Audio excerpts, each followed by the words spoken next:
A rented box truck blinked in my driveway while my daughter-in-law tapped a clipboard, wiped her hand after our handshake, and said, "This is for our new house. You don't need it anymore." The line burned, but at 68, I've learned to keep my shoulders square, breathe once, and let my calm do the talking.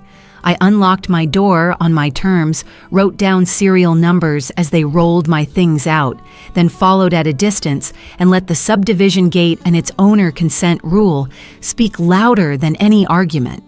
That was only the first stitch. What came next turned a family favor into a hard lesson about boundaries proof and who gets to decide what stays in a mother's home. Before I continue the story, please subscribe to the channel and tell me in the comments where you're watching from. The house sounded like it always did on a Sunday, the cicadas outside, the faint hiss from the freeway, and my refrigerator humming steady in the kitchen. I had just finished hemming a church dress for Mrs. Garza, a blind stitch running straight as habit. Coffee was keeping warm on the stove, and sunlight laid a square across the linoleum. On the counter, a photo of Lyle's graduation sat crooked. I straightened it and wiped the sink until it shone. A clean sink, a quiet house. Dignity lives in small chores when you live alone.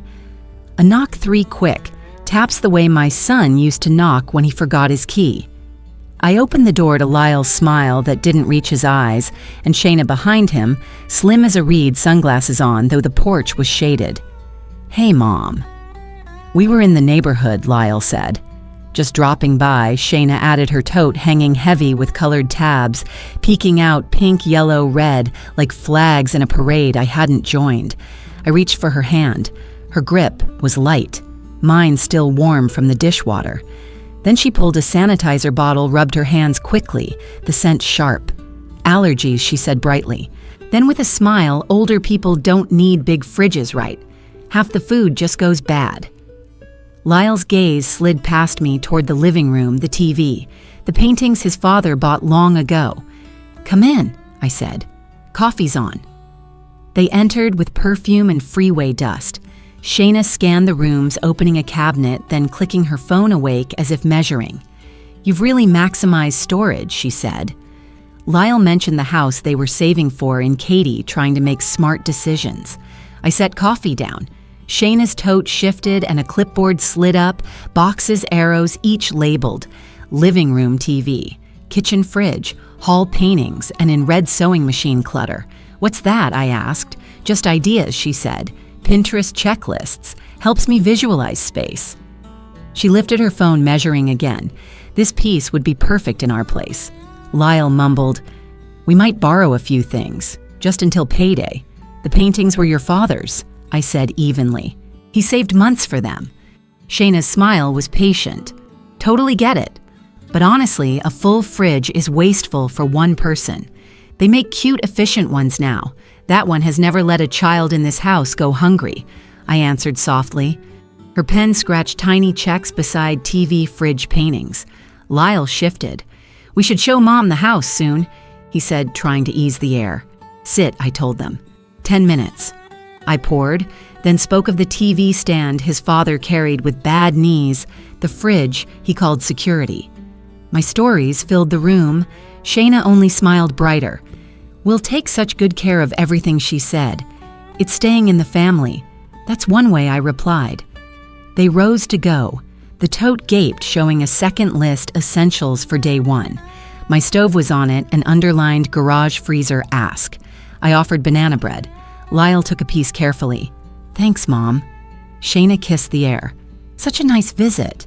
When the door closed, I went back to the kitchen. The refrigerator hummed louder, like a clock counting down. I laid my palm on the door, cool and steady.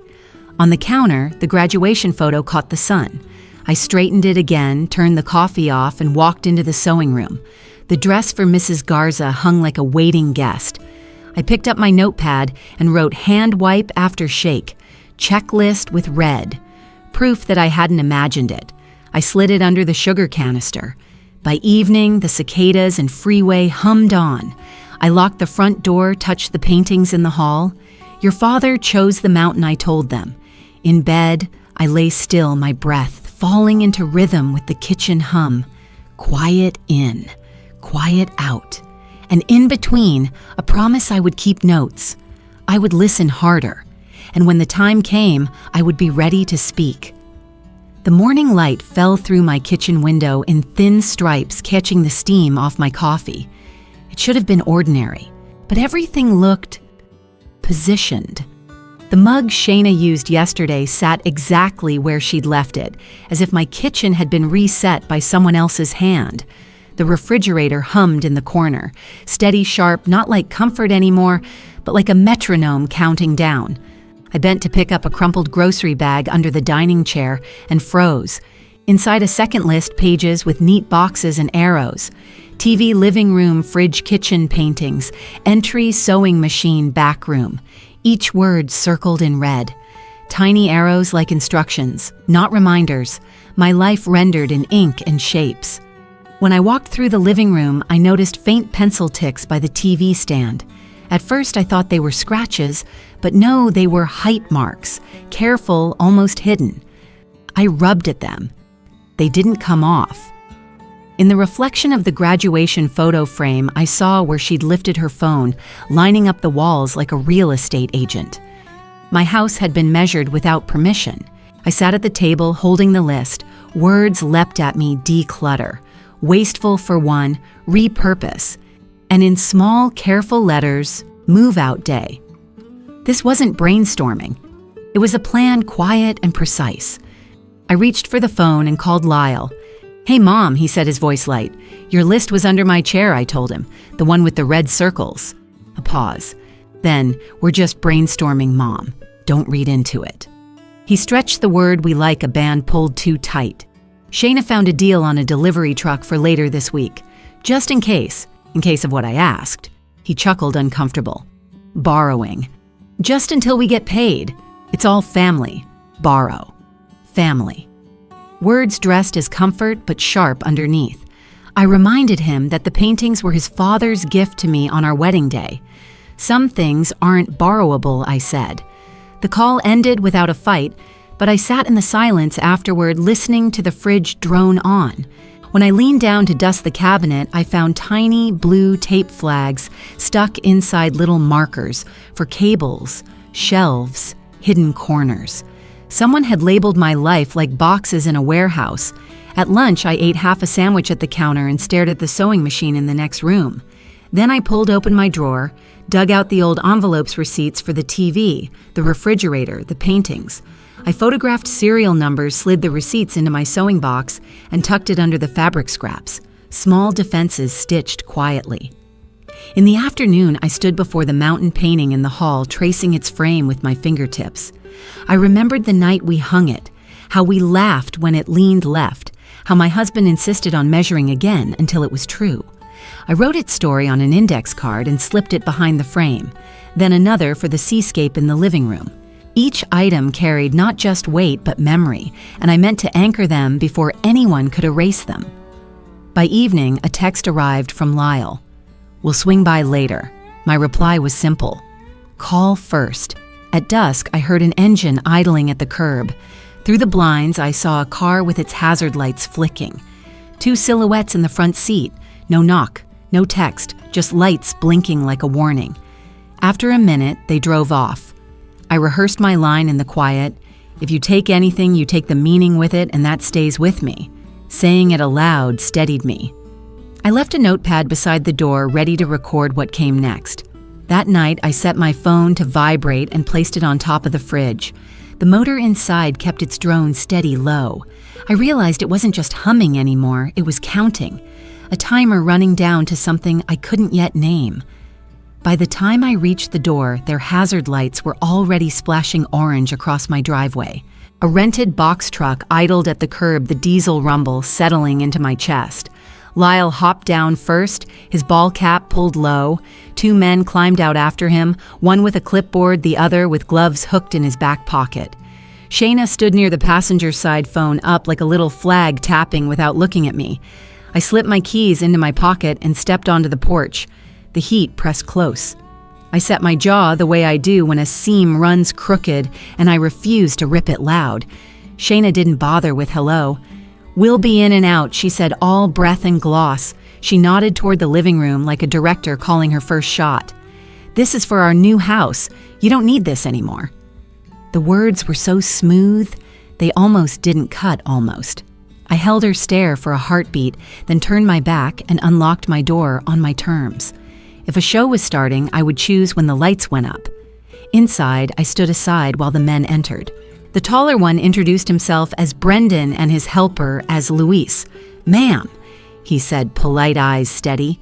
He checked his manifest while Lyle began coiling cables behind the TV as if this were Saturday chores.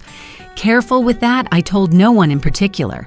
Brendan anchored the TV with a strap and wrote something on his form. Shayna drifted behind him, clicking photos of the room as it emptied her thumbs, moving quick. I memorized the TV model on the backplate, letting the numbers imprint the way a stitch leaves a groove in your finger. They rolled the dolly into the kitchen next. Brendan crouched and tilted the refrigerator with practiced ease. The magnet that read, "No one goes hungry here," slid off and clinked onto the tile. I bent and pocketed it the way you pocket a note you're not ready to share. As they wheeled the fridge, condensation bled across my floor like a snail path. The motor cut out mid-hum, and the sudden quiet made my house sound hollow. The hall felt colder when Brendan lifted the mountain painting from its nail. "Be careful," I said, fingers on the frame, one last time. He nodded once, that small, decent nod a man gives when he knows something matters beyond his job. He wrapped it in a blanket, taped the corners, and carried the season off my wall on his shoulder. Back in the living room, Brendan held out a carbon copy form. "Courtesy signature, ma'am. Just says we were here and took items listed." I set my palm behind my back to keep it from shaking. "I'm not authorizing removal," I said. "You have your client's word, not mine." His pen paused. "Understood." He marked declined, dated it, and tucked the top copy away like evidence. I locked the house, armed the alarm, and followed at a steady distance as they headed west. The truck's back roll-up door rattled over potholes on navigation, then smoothed out on I-10. The little kitchen magnet rode in my cup holder, bumping my water bottle on turns like a heartbeat trying to keep time. My sedan felt very small behind their white box, but small things can still trail you the entire way. Katie's sun hit the windshield like a sheet of steel. The subdivision gates rose from the road with fresh landscaping and a stone sign that looked expensive on purpose. The truck pulled into the deliveries lane. I parked 2 cars back and walked up. A guard with a crisp haircut and a name badge. Armando stepped from the booth. He looked at Brendan's clipboard, then at Shayna and Lyle. "Need the owner consent form for major appliances," he said flat. "Serial numbers have to match origin address." Shayna's smile kept its shape but lost its warmth. "We're the owners," she said. "It's for our house." She lifted her phone, already searching for an email that would not appear. "Owner consent from the origin," Armando repeated, tapping a laminated sheet with rules. "For appliances and wall art over 40 inches. It's a liability thing." Lyle's mouth opened, then closed. "We have a lot going on," he said. My mom, Armando, raised a palm. "Not rude, just steady." "No consent on file," he said into his radio. A woman's voice crackled back, confirming. He pointed to the line on the sheet again. The ink faded where the finger always lands. "You can leave a deposit and get the consent, or you can turn back with the items." Brendan cleared his throat, professional as a level.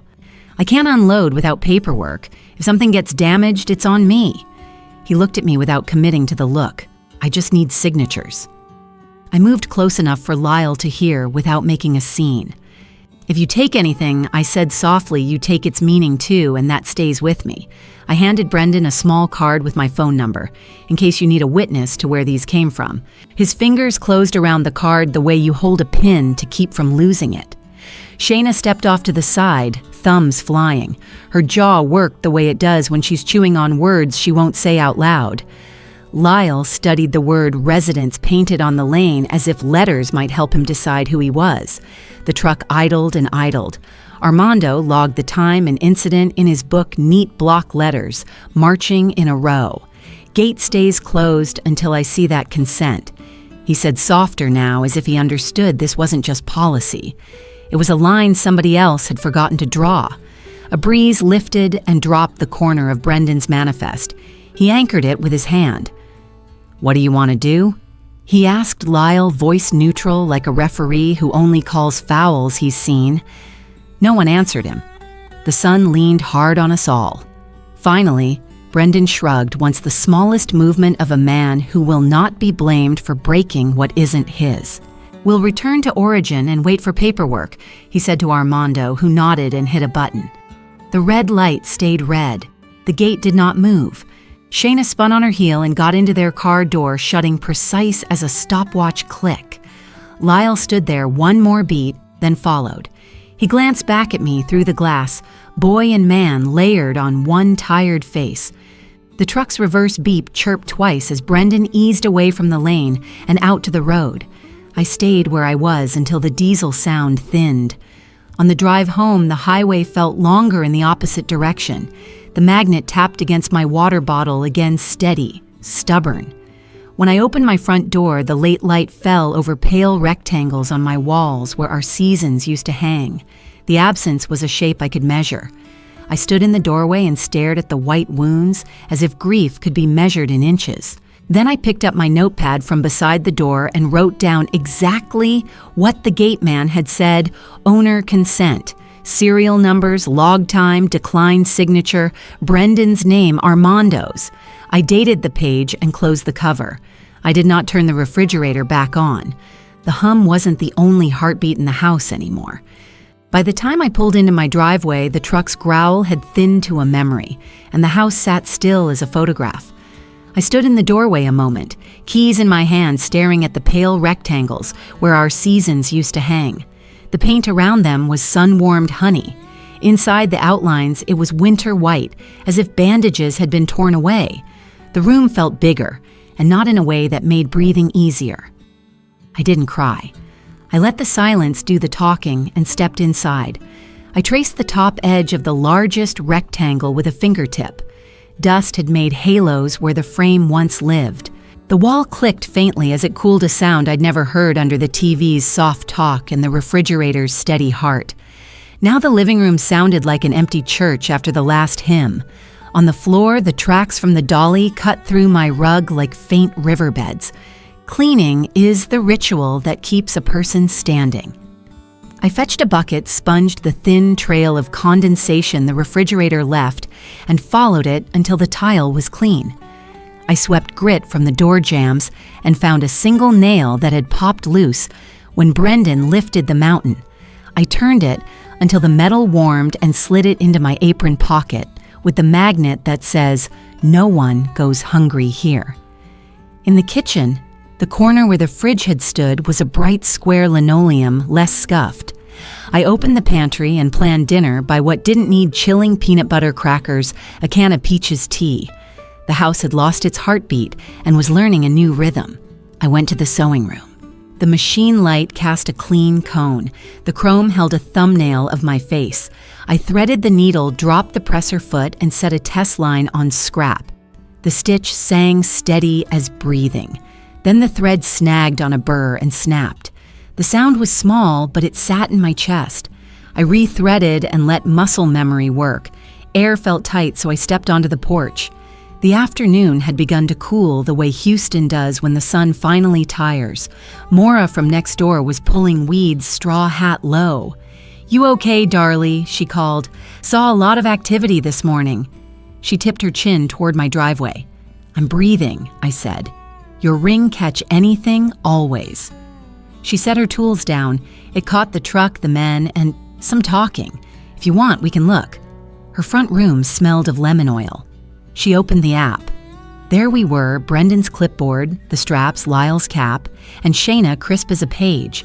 The audio was clean enough to hear the sentence I'd been replaying without proof. "This is for our new house. You don't need this anymore." It came from a little speaker and hung in the tidy room. "Time-stamped," Maura said. 10:42 a.m. "Can I keep a copy, of course?" She pulled a USB shaped like a key from a drawer. We exported the clip, tested it on her laptop, and she wrote the date and time on a Post-it. There's also a good shot of the plate when they backed up, she said. If anyone asks what I saw, I'll tell the truth. I don't take sides on family, but I don't forget what a camera remembers. That's plenty, I said. We stood together grateful for tasks. I thanked her for the water and for the kind of kindness that doesn't ask for a story. Back home, I set the USB on the table and labeled it with today's date. I tucked it into my sewing box with the serial photos and receipts, then opened my spiral notebook and wrote ring clip 10:42 a.m. Again, you don't need this anymore. Truck plate visible. Witness Mora. I added my own name after that, because sometimes you have to witness yourself to remember you were truly there. The bright rectangles on the wall weren't going anywhere tonight. I moved the reading chair to that wall and set a lamp beside it so the light softened the wound without pretending it wasn't there. On the back of the one frame that remained, I taped a card with 3 sentences about the day we bought it. Lyle was 10. His father said mountains teach patience. We ate snow cones in the parking lot. I pressed the tape hard at the corners and felt steadier for having written it. Night came in layers.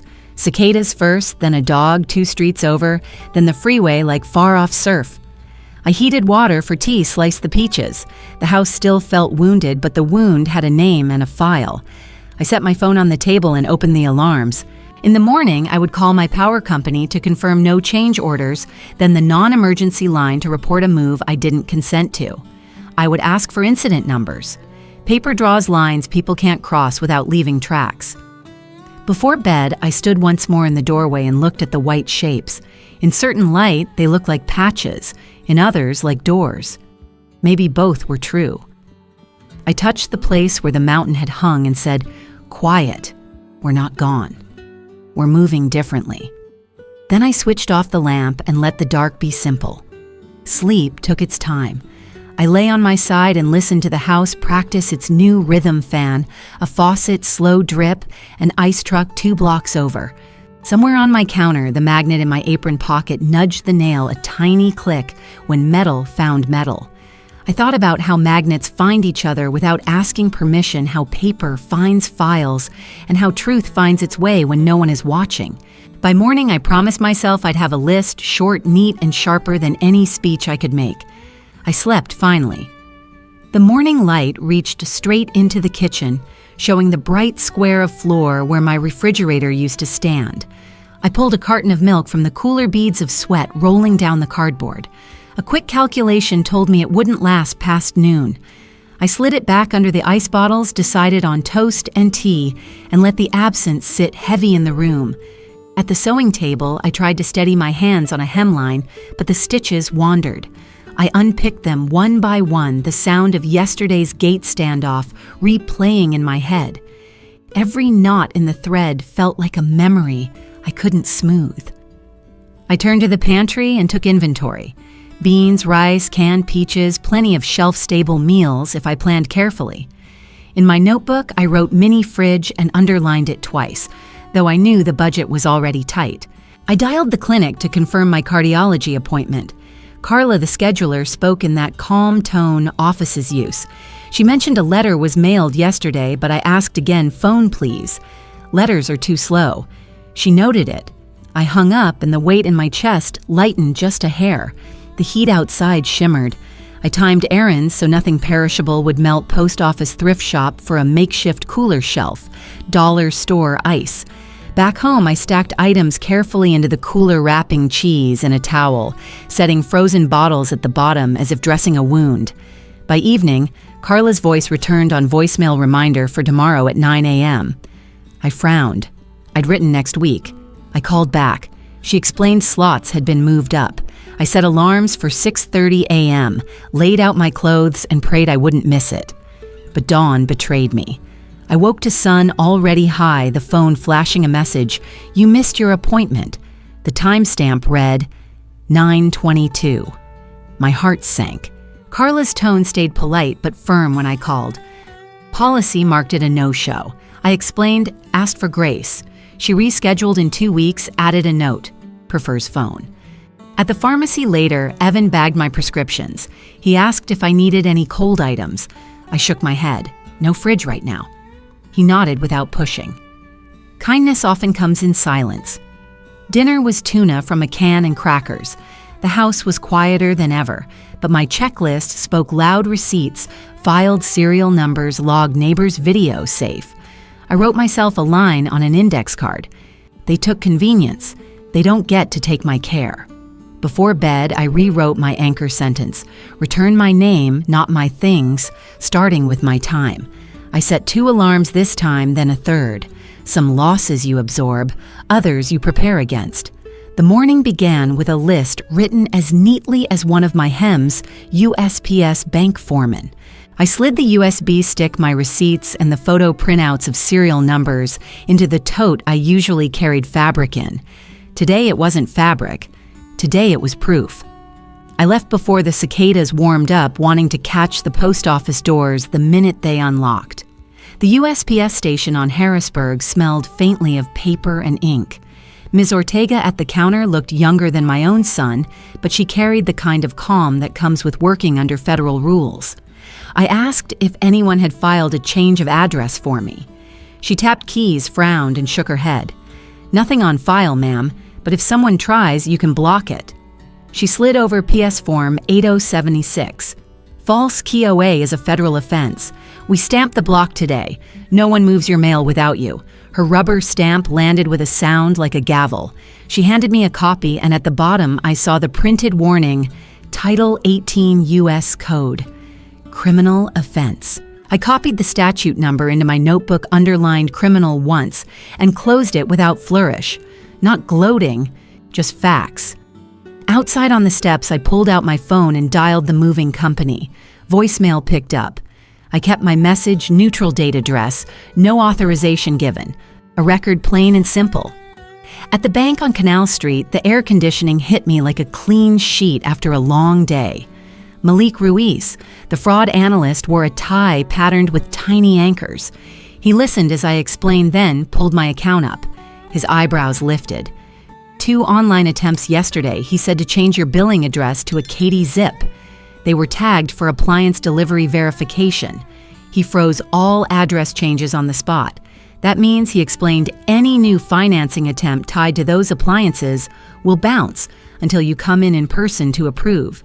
He printed a notice that read, Address hold owner present. He stapled the advisory note, date-stamped every page, and slid them across. Keep these and add 2-step verification. It'll save you headaches. I thanked him. Relief spread not as triumph, but as resolve.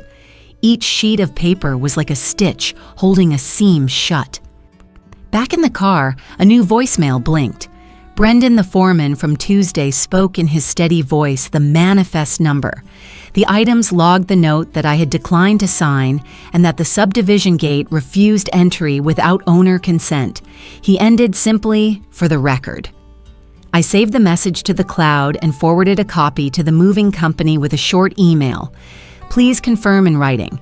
No accusations, only dates, times, and numbers. By lunchtime, I was back at the kitchen table with tuna and crackers. The square where the fridge had been still glared at me, but today it felt different. On my side, I had a stamped form, a bank red flag, and a foreman's witness. Rules, not feelings, were starting to hold the line. I threaded my machine in the afternoon. The hem ran smooth, each stitch straight. The machine purred like an honest witness. I labeled a fresh folder, consent and address do not modify. USPS papers inside. Bank notices too. Before supper, I drafted a 1-page summary of facts, names, dates, numbers, paper-clipped Malik's card, and Miss Ortega's stamp. Then I set my alarm for tomorrow morning. The HOA would hear my voice next with every rule spelled out. Because sometimes the strongest words are not your own, they're the rules they thought no one would read. The kitchen table was my desk again. By Friday morning, the folder lay open, each page stacked as neatly as fabric swatches waiting their turn. The house was still scarred white patches on the wall where paintings once lived, but I felt the silence lean in like an audience. My pen rested on top, uncapped. USPS block, bank red flag, Brendan's voicemail transcript, Maura's USB note. Each one a stitch. I wasn't done sewing yet. I dialed the HOA office, the words I'd rehearsed humming in my chest like a psalm. This concerns a non-consensual move-in attempt of large appliances from my address, I said evenly when the receptionist picked up. Date Tuesday mid-morning, truck description, white rental hazard lights, phrases heard, "You don't need this anymore." There was no tremor in my voice, only a calm certainty I wished my son could have recognized years ago. A new voice came on the line, steady, trained. Lorena, the community manager. "Can you provide timestamps?" she asked. I read them from my notebook, each digit crisp. She paused. "Yes, that matches Armando's incident report code," she said. "Would you be able to email a summary and any supporting material?" I wrote her email down, then sat at my computer. No adjectives, no please. Only nouns times attachments. One-page timeline, serial photo note, USPS block bank hold reference to neighbor video. Facts stitched tight. I hit send, and for a moment, the room felt as steady as the old refrigerator's hum. Her reply came within the hour. Attached a gate log extract, redacted but clear. Plate number, timestamp. Notes, owner consent missing. Status entry denied. 2 signatures, Armando and another guard. I printed 2 copies. The thin satisfaction that came wasn't triumph. It was vindication, the kind that folds neatly and fits in a file. Proof had a tone sharper than accusation. Lorena followed up with policy. Our rules require written owner consent and proof of purchase for all large appliance move-ins, she said. Her voice was brisk, impartial. I underlined the clause she pointed out in the email. Items believed removed without consent may trigger hold. The words mirrored my own line. If you take anything, you take the meaning too. Except now it was in the rule book, not just my head. She added one more note. A courtesy notice would be issued to the residents at the new address, the kind of letter that smiled politely while planting a seed of warning. A copy would go in the file. Tables turning slowly like a heavy quilt, flipped end over end. I drove to the HOA clubhouse. Neutral carpet artificial plants, a receptionist with a practiced smile. Report submission, I said, sliding my ID across. She stamped the packet, initialed the attachments, and handed it back. That sound, the rubber stamp thudding on paper, was its own kind of hymn. The rule book wasn't abstract. It spoke with ink. Later, I called Armando. His voice carried the same even tone I remembered from the gate.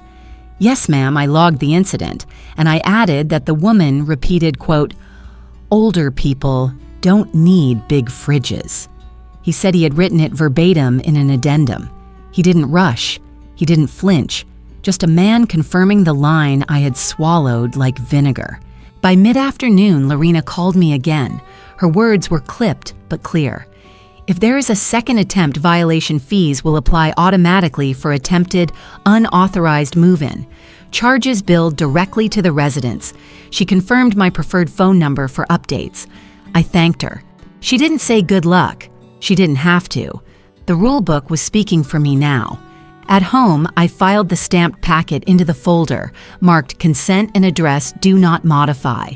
Then I pulled a new index card, neat lines across the top. I wrote, "If they arrive again, call Armando, quote, policy 4.3.2.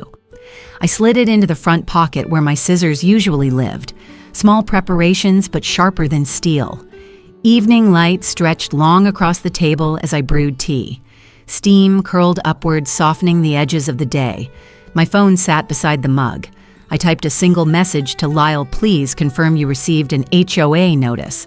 No threat, no plea, just one line steady as a seam. The house was still wounded. White walls, missing hums, but it wasn't defenseless anymore, and neither was I.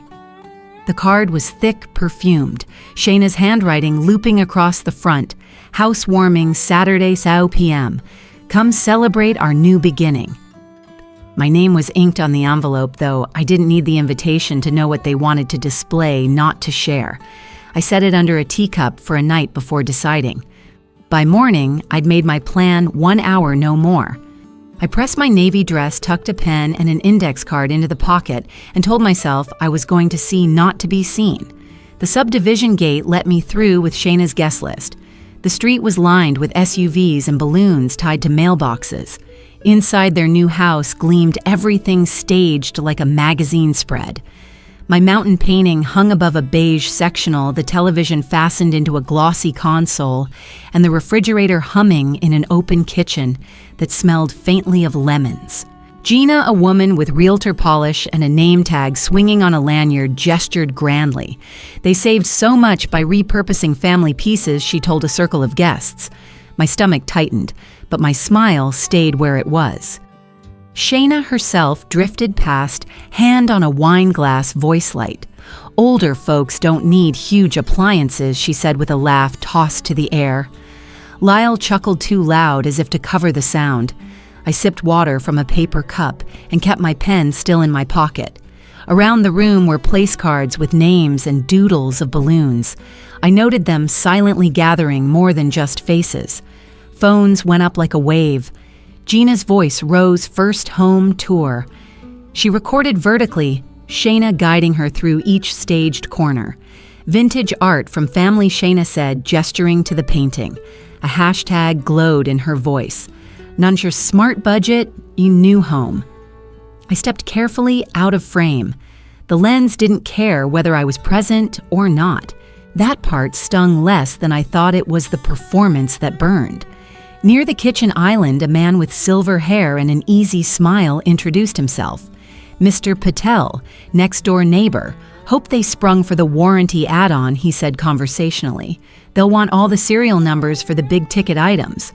Otherwise, claims get denied. Shayna, within earshot, replied breezily. We emailed them last night. My pen paused, index card pressing against my palm. Serial numbers meant they were dressing stolen clothes in insurance paper. On a marble tray by the sink, I saw paperwork scattered like hors d'oeuvres. Printer copies of a new resident registration and a warranty email header. My eyes caught the timestamp and the line, Fridge SN ending 4J7. I repeated the digits in my head, steady as a stitch, and stored them for later. I turned to Gina. Will the video stay public? I asked lightly, almost curious. Her smile bloomed. Of course, it's great content. She tapped her phone, showing the moving day clip she'd tagged. The TV's brand name glinted crisp and unmistakable. Another stitch in my mental quilt. I let myself drift toward the painting. The mountain scene looked proud but out of place against their glossy walls. I stood still beneath it, hands by my sides, lips moving only for myself, the same story I'd written on the index card tucked behind its twin frame at home. My husband had chosen it, saved months for it. Here it was a prop. At home it was history. Through a half-open door down the hall, voices slipped into the air. Shayna's tone sharpened. Tell them the fridge was a gift, no receipt but the cereals on the back. Just add it to the policy. Lyle answered quieter. Mom won't fight. I didn't move. Some sentences deserve witnesses more than interruptions. I thanked Mr. Patel for his lemonade, nodded to Gina, and walked out. In the car, I pulled my pen and wrote fast serial suffix 4J7 video live warranty, mention gift claim, no proof. The index card felt heavier than paper when I slid it back into my pocket. At home, I opened their public video. Screenshots piled up on my desktop, brand logo shining Shayna saying repurposing. I saved the link into my growing summary file. It was another kind of receipt proof gathered from their own exhibition. Before bed, I sent Lyle one text, congratulations. Please keep the HOA courtesy notice in mind. No more, no less. The house around me was still scarred, but my file was thicker, my line sharper. Tomorrow's task was already circled in my planner called the warranty provider, because performances fade but policies don't. By Sunday morning, my kitchen table looked like a detective's desk if detectives use sewing boxes. I spread everything out in a neat fan Mora's USB note with the timestamp, the gate log printout, with Armando's initials, the photos I'd taken of serial numbers back when the house still had a heartbeat, and the index card from yesterday with 4J7 underlined twice. I brewed coffee, opened a fresh page in my notebook, and wrote a single heading at the top in block letters, warranty. When I turned off the kettle, the house went very quiet. Good. Quiet meant I could hear every word that mattered. I called the warranty provider listed on the papers from their kitchen tray. A menu played cheerful music that didn't match the work of the day. When a woman answered, she introduced herself as Ms. Decker. Her voice was brisk, professional. I read the policy number from my notes. She asked for the property address. I gave it. Then she asked for proof of purchase for covered items, receipts, builder invoices, or a transfer form signed by the original owner. I pressed the phone a little tighter to my ear and said, "Please repeat that." She did word for word and then added something useful. The policy was new, no transfer from a prior owner had been filed, and large appliances required documentation to be covered. Serial numbers could help identify a unit, yes, but serial numbers do not establish ownership. The purchase address or a written transfer from the purchaser had to match the claim. The sentence slid into place like a final stitch. I wrote it down exactly as she said it. "May I have that clause emailed to me?" I asked. Just the page with the policy language highlighted. She agreed, took my address, and said it would arrive within the hour. I thanked her and asked to add one more detail while I had her the refrigerator's serial suffix from my photo. She keyed it in, then confirmed it matched the brand and model noted on their intake from the new policyholder. "That helps us identify the unit," she said. But again, registration isn't ownership. I wrote that too. Registration isn't ownership. The needle striking the same spot, reinforcing the seam. The email came while we were still on the line, a PDF excerpt, the clause highlighted in yellow. I printed 2 copies on my home printer and penciled the date in the corner. Is there a supervisor who can confirm the same policy language on the record? I asked. There was a short hold, then a man named Mr. Hahn joined. His tone was careful but not unfriendly. He confirmed exactly what Ms. Decker had said. Claims filed for gifted items require the donor's proof of purchase or a written transfer with identifying details. Without that, the coverage is void for those items.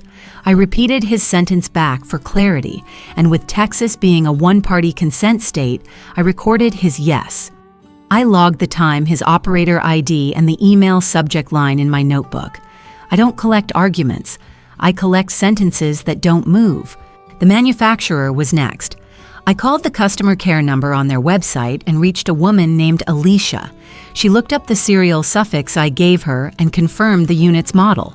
Then she explained their rules. Warranty registration requires a buyer's receipt.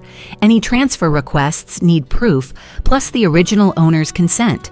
If someone registers without those, the registration can be voided, she said. We go by documentation. I thanked her, asked for an email summarizing the requirements, and copied her name and the case number into my notes. I opened Shayna's public video again while I waited. The first home tour banner still sat at the top, hearts floating like bubbles.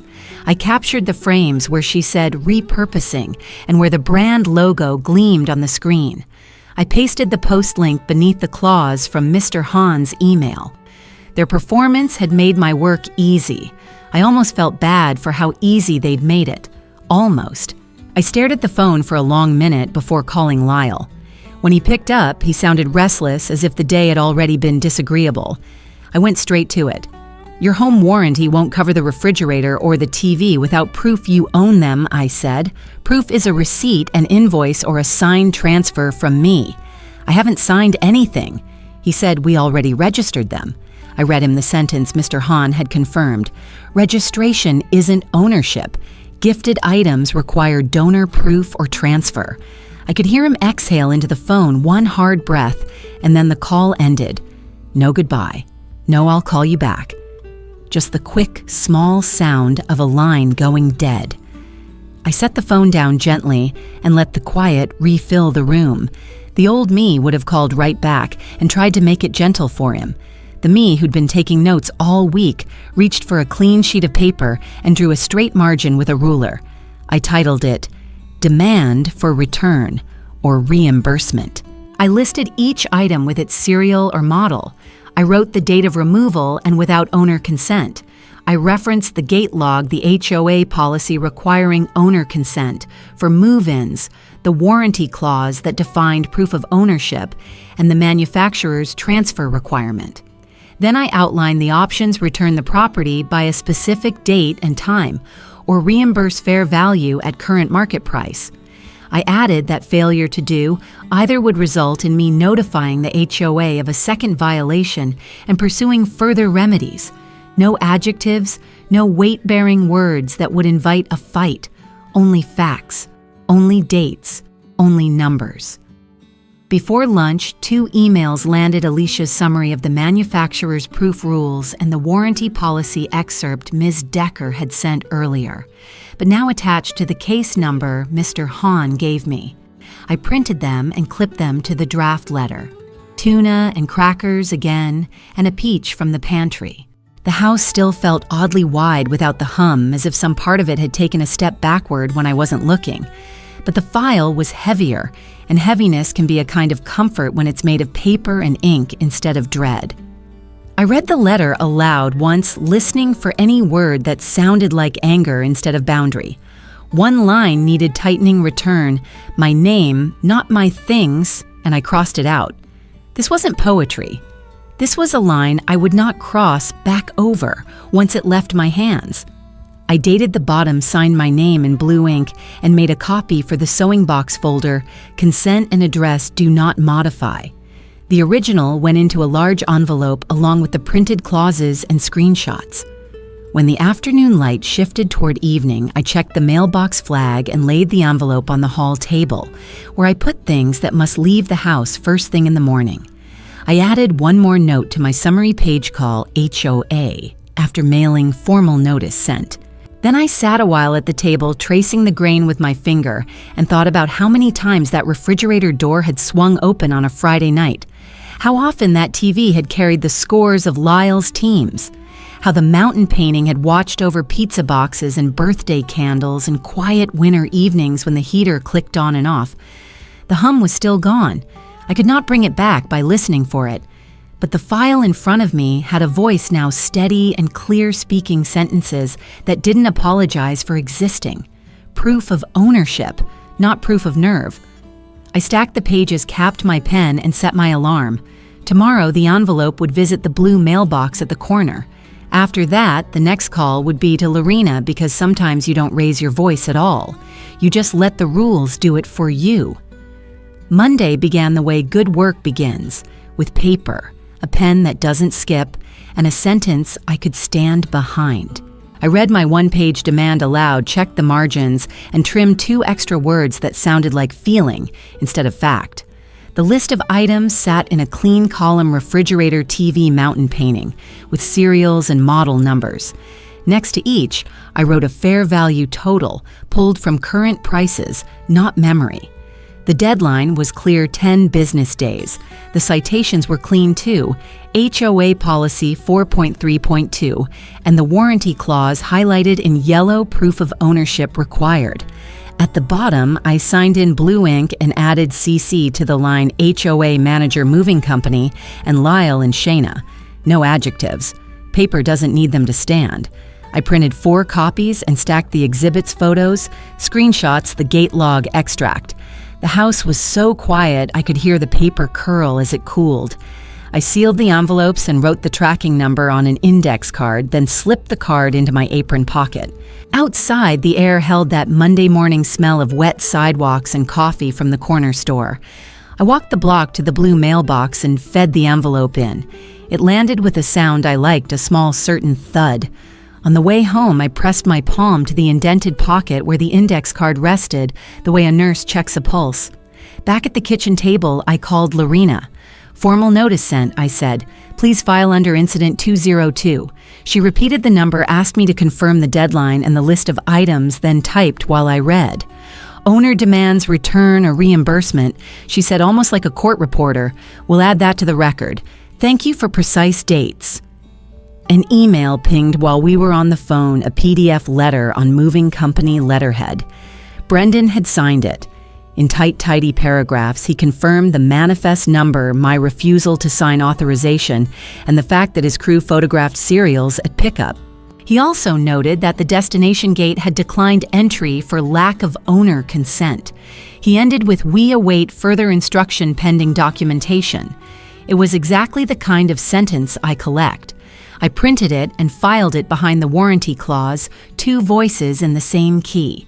The next ping came from Lorena notice of violation attempted unauthorized move-in. It was addressed to the residents at Lyle and Shayna's address and copied to me. A $250 administrative fee plus potential daily penalties if items remained on the property without proof. The policy language looked familiar because it matched the line I underlined last week. I read it twice, not for pleasure, but for the way it sounded like a door closing softly and certainly. My phone lit with a text from Lyle. Why involve HOA? I stared at the question and thought about yesterday's call that ended without a goodbye. I typed, because consent is not a feeling, it's a form. The dots came and went, then nothing. I logged the time on my card and set the phone face down. Within the hour, Shayna's house tour video went from public to private. Heart stopped floating. The link still worked, but only to a gray screen. I wrote video removed evidence archived and slid my screenshots tighter into their sleeve.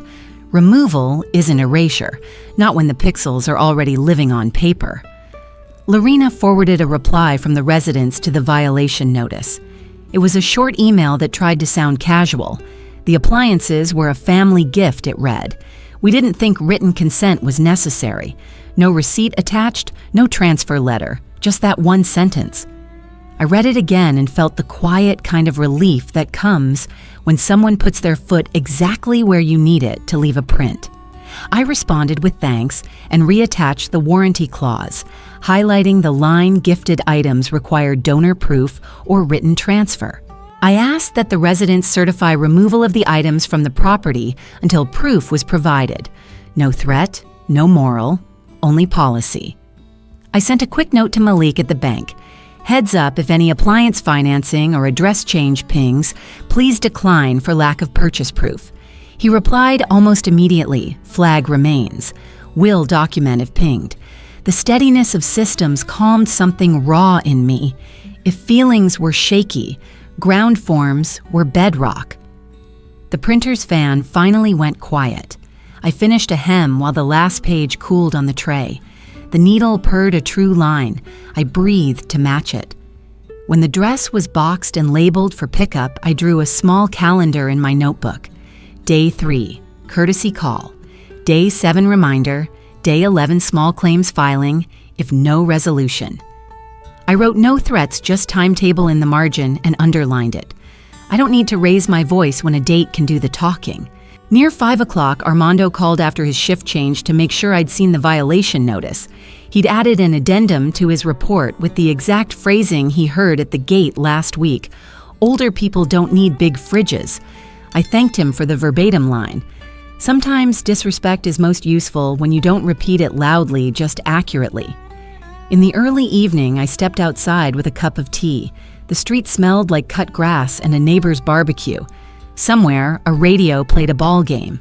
I imagined the refrigerator in Katy, humming in a kitchen that wasn't mine, and let the thought pass through me like a cloud.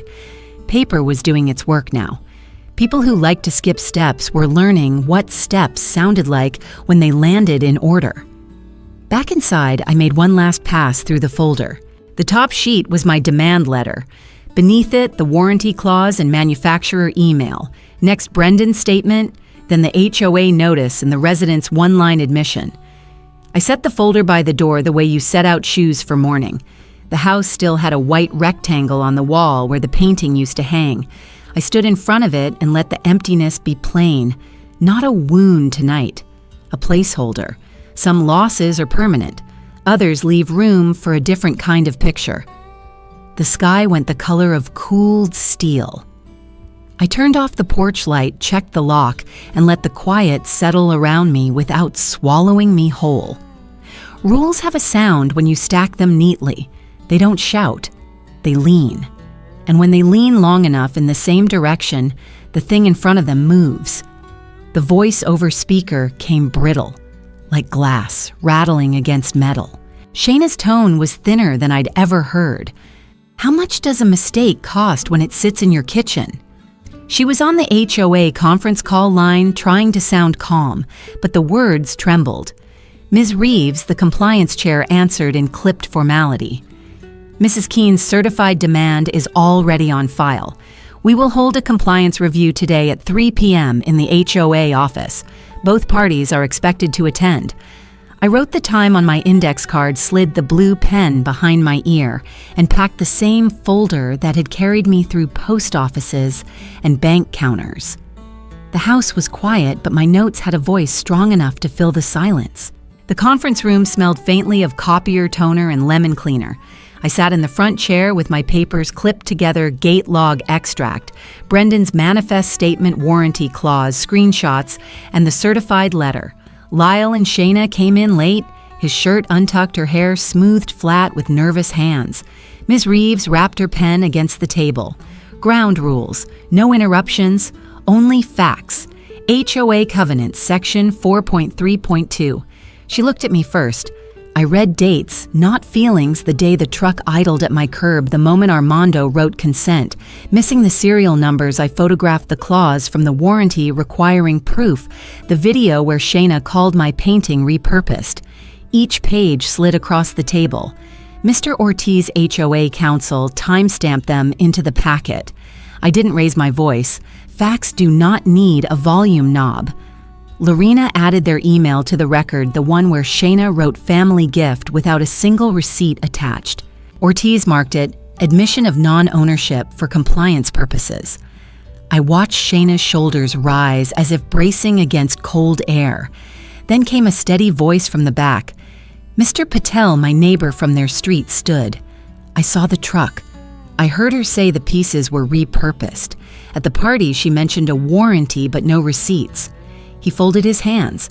The chair wrote corroborated by neighbor witness. Just then my phone buzzed. I slid it face up. An email from the insurer, claim inquiry closed. Coverage denied, items not owned by insured. I handed it across the table. Ortiz slipped it into the stack without comment. The paper carried its own weight. Shayna tried first. She said we could take what we needed. Her voice thinned. Lyle added, we registered the warranty. Ortiz lifted the clause I'd highlighted. Registration does not equal ownership. Transfer requires donor proof. His voice was neutral final. Ms. Reeves leaned forward. Findings within 48 hours, either return the appliances and artwork to their original address or submit receipts or transfer documents acceptable to the HOA and insurer. Failure triggers daily fines beginning Thursday. Her gavel, a pen against the table, clicked once. I raised a hand for one more note. Preservation order on the video. Lorena nodded. Screenshots are archived, but residents must maintain the file for 30 days. It went into the packet. In the hallway, after Lyle stopped me, his eyes were red-rimmed. Mom, can we just pay? I held his gaze. Return first. Then we can talk about fair value for what's damaged. No heat. Just a closing door behind me. At home, I typed Brendan a message. Pickup availability, Thursday morning. His reply came quick confirmation manifest number serial checks at return. I listed each item, added condition notes, mapped the path back through my doorway. That night, I penciled 48 hours on the kitchen calendar. The house was still too quiet, but the clock now ticked on their side of town. I placed felt pads on the floor where the fridge feet would stand again, not as decoration, but as readiness. By dawn Wednesday, the house had steadied. I brewed tea and looked at the blank spot on the wall, pale and waiting. Rules had spoken. The next sound would be wheels on concrete, a hand truck squeaking up my walk. The hand truck squeaked up my walk at 8:01 a.m., right on the line I'd penciled the night before. Brendan led two movers in gray shirts, his clipboard squared to the morning. Lyle stood behind them with his hands jammed into his pockets. Shayna hovered near the steps, sunglasses on, though the porch was in shade. I held the manifest and a black Sharpie. One item at a time, I said, voice steady. Cereals first, then condition. Brendan nodded. The men lowered the ramp. They brought the refrigerator in angled and slow wheels, whispering past the felt pads I'd set like welcome mats. I crouched, read the plate aloud, and compared it to my photo numbers letters matched. A small crescent dent showed near the left door, metal pressed in like a thumbprint. I photographed it. timestamped the image, and wrote the note, "Dent left door returned with damage." The TV followed back. Panel checked model recorded one hairline scratch across the frame I didn't remember. Paintings came next, wrapped in blankets that looked too soft for what they covered. I felt for the frame corners without touching the canvas and wrote "No corner crush" in the margin. Paper is calm when you give it jobs. Halfway through the kitchen, turned the refrigerator wheels bumped the threshold and something clinked to the tile. A brass magnet spun and settled at my foot, the small engraved plaque my husband gave me the year we crossed the first mortgage line for our first home, 1989 J&D. The letters were blunt, honest cut by a cheap engraver at the mall, because that's what we could afford back then. Lyle froze. Shayna's mouth became a line. I lifted the magnet, set it beside the serial tag on the door, and took a close photo of both in one frame. Then I slid the magnet into an envelope and wrote, "Proof, sentiment, and possession." I did not look at either of them for approval. Keepsakes don't need witnesses to testify. When the last strap came loose and the blankets were folded, the room exhaled. The mountain painting returned to its pale rectangle of wall, like a season coming home. I circled scuffs in pencil on my checklist and asked Brendan if he knew a neutral repair shop. Alvarez on Wayside, he said, pulling a pre-printed card from his wallet. They do straight estimates, no drama.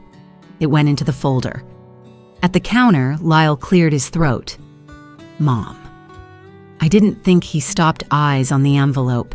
I tapped the paper with my pen. Thinking is free, I said quietly. Taking is not. The movers signed for each return. Brendan added his initials by the manifest number, and I wrote "received" beside each item, leaving the notes about dents and scratches unsoftened. Lyle signed last. Shayna's hand shook when she dated the page. I drove the refrigerator to life with a click, then followed the movers to Alvarez Appliance and Frame. The tech wore a name patch that said Noel and listened without commentary. He measured the dent with a plastic caliper and quoted parts plus labor, then added a line I requested loss of use, 14 days fair value per day. For the painting, the framer examined the hanging wire and noted rub marks along the backer board. It rode somewhere too tight, he said. We'll stabilize it. PDFs hit my email before I was back in the car. At home, I printed 2 copies, slid one set into the file, and forwarded the other to Lorena with a line in the subject, "Estimates attached per settlement discussion." At noon, I laid out a single sheet, headed "Resolution and No Contact." The sentences were small and exact acknowledgement of removal without written consent, promise not to enter or retrieve property without appointment, agreement to reimburse the repair estimates and the HOA fines, communication to email only, no drop-ins, no surprise calls. I placed 2 pens on the table, blue and black, because choices help people feel steadier when they have none. Lyle signed first, lips pressed thin. Shayna stood so long with the pen hovering over the line that I thought she'd break it. Then she signed. I countersigned and scanned the page. We drove to the HOA office together, separate cars, no words. At the window, the cashier's check slid under the glass fines, paid first half of reimbursement, and closed the rest, scheduled across 2 dates. Lorena stamped a copy, compliant, returned, and added the settlement to the incident file. We'll close penalties upon proof of repair, she said. I nodded, left the stamped copy in the folder, and stepped out into sun that felt lighter than last week's. In the parking lot, Lyle came close enough that I could see the boy he used to be reflected in the office glass. "I'm sorry," he said. 2 words worn thin by every family in America, and still worth saying. "I accept your apology," I answered. "My house will remember this, and so will I." No hug, no scene. Just the flat sound of the lobby door closing behind him and the gate arm lifting in a slow, merciful arc. Back on my street, a locksmith van idled by the curb. The tech swapped out cylinders and handed me new keys tagged with neat labels. I updated my neighborhood watch note with the new dates and rechecked the small wedge that makes my back door seal without a rattle. Then I opened the envelope with the brass magnet, polished the little plate with a dish towel, and pressed it back on the refrigerator door, where it had always belonged. The letters caught the afternoon like a quiet flare. Paper has a way of teaching you where to put your care. I took a portion of the reimbursement and walked 2 blocks to the community center where Ms. Nguyen runs a bulletin board nobody reads until their air conditioner dies. "Could you post this?" I asked. The flyer was simple, second-stitch, small repair vouchers for seniors. Apply through the front desk. No questions asked about family help. She smiled at me the way you smile at news that mends instead of breaks. I left 3 vouchers and a phone number that rings to a voicemail box. Charity shouldn't carry anyone's name, but the work. Evening stretched across the kitchen like a warm shawl. I wiped the refrigerator door re-hung.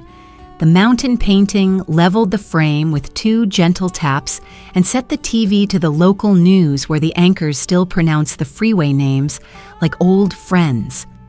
The hum returned, not as a guard dog, but as a promise kept. I brewed tea and leaned against the counter while the kettle settled. Some endings don't clap, they breathe. The appliances were back, the estimates were logged, the fines were paid, the no-contact lines drawn. Respect, I have learned, pays in installments, or not at all. I won't chase it. I will cash the checks that come, file the ones that don't, and keep the copies that tell the truth even when no one asks for it. I set the folder high on the shelf and turned off the kitchen light. In the soft dark, the brass magnet stayed where I left it, unbothered and unmoving, a small square of proof that the house and the woman who lives in it answer for themselves now. The quiet that followed wasn't the quiet of loss. It was the kind you get to choose. If my story taught me anything, it's this. Boundaries aren't cruelty, they're care. You don't have to shout to be heard. You can speak with dates, receipts, and steady follow-through. Ask for consent. Keep your records lean on neighbors. And remember that dignity can live in a clean sink and a firm no. We protect what we love by naming it and standing by it. What would you have done in my place? Have you ever had to reclaim your home or peace? If this touched you, drop a 1 or tell me where you're watching from. If it didn't say why, I'm listening. And if you want more true human stories like this, please subscribe to the channel.